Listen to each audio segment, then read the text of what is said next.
Mitrailler un immeuble au centre-ville de Bruxelles, comme ça vite fait en passant, et en avion s'il vous plaît. On va dire que Jean de Sélis-Longchamp, c'est un Belge qui aime pas trop les Allemands. Encore moins ceux de la Gestapo, et on le comprend. Mais lui, il va trouver une méthode très efficace pour leur faire savoir.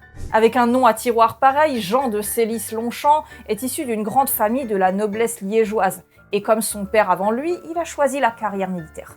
Il combat contre les Allemands en 1940 jusqu'à la capitulation de la Belgique. Mais vous vous en doutez, il n'a pas la reddition facile, alors il continue le combat aux côtés des Français et pas de bol pour lui, défaite et reddition. Encore. Ça fait beaucoup là, non? Mais il a toujours pas l'intention de se rendre, alors c'est parti pour l'Angleterre où il rejoint la Royal Air Force. On notera qu'il se spécialise dans les opérations à basse altitude et vous verrez que ça aura de l'importance pour la suite. Aux commandes de son Typhoon, c'est au matin du 20 janvier 1943, après un raid ferroviaire rondement mené près de Gand, qu'il décide de pousser jusqu'à Bruxelles. Vous doutez bien qu'il n'a pas demandé la permission, il l'aurait probablement pas eu de toute façon.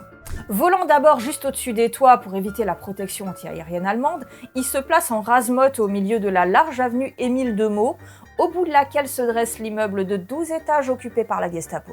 À 9h05, faisant feu de ses 4 canons de 20 mm, il mitraille la façade du bâtiment. C'est au dernier moment qu'il cabre son appareil et en profite pour lacérer l'immeuble de bas en haut avec ses obus.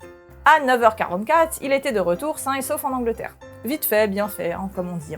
Du côté Gestapo, on se porte moins bien. 5 morts, une dizaine de blessés et un immeuble inutilisable pendant des semaines. Pas mal de Bruxellois sont passés se balader devant, histoire d'apprécier l'étendue des dégâts. Fallait juste bien garder sa satisfaction cachée. Et Jean, il s'est fait un peu taper sur les doigts quand même, j'imagine.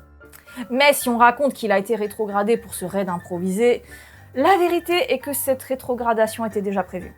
Super pilote, il était assez mauvais meneur de troupes et c'est ça qui lui aura coûté son grade. Mais sinon, aujourd'hui, l'immeuble il existe toujours, avec un mémorial à Jean de Sélis-Longchamp juste devant. Ça vous a plu? Partagez la vidéo!